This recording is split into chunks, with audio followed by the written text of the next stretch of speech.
I'd shut down the FBI Hoover building on day one and reopening the next day as a museum of the deep state.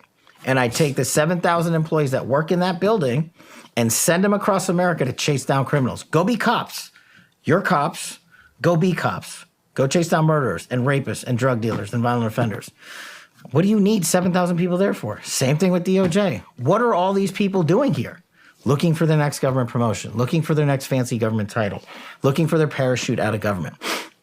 So while you're bringing in the right people, you also have to shrink government. So massive government reform. Yeah. And you got to work with Congress to eliminate the billets. This is one of the things we did when I was deputy DNI.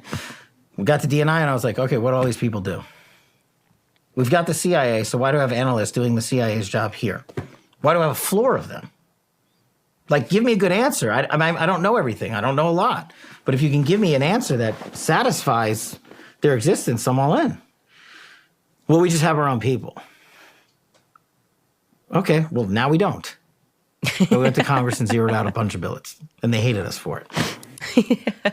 Now you see them, now you don't. I love the idea of shutting down the Hoover office building, especially if you know the backstory of, there is never, just so we're clear, there has never been a period in American history when the FBI wasn't corrupt. It is so strange to me that they have just been allowed to exist for so long. There's so many ways in which Trump could put an end to all of that. Not just Cash Patel. Trump could unilaterally just be like, hey, we're done with the FBI, and he should, because they were behind killing Martin Luther King Jr. That's not okay. The FBI, the CIA, they've all been implicit in so many crimes. What they've really been doing is we've turned them, it's basically a gang that became the government. Like, they're allowed to impart all of these crimes on American citizens.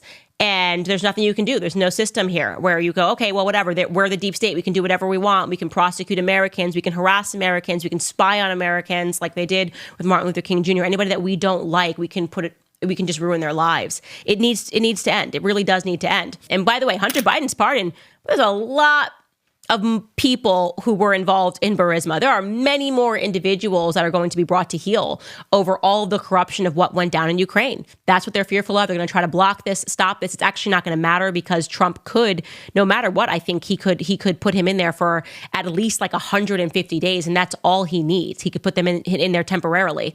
Fire the current FBI director, put in Cash Patel temporarily for 150 days, and allow him to go in there with absolute fire. So I personally look forward to it. I think it's going to happen. They're obviously going to try to block it. Everybody they're trying to block, we should be wanting to be confirmed. Him, Tulsi Gabbard.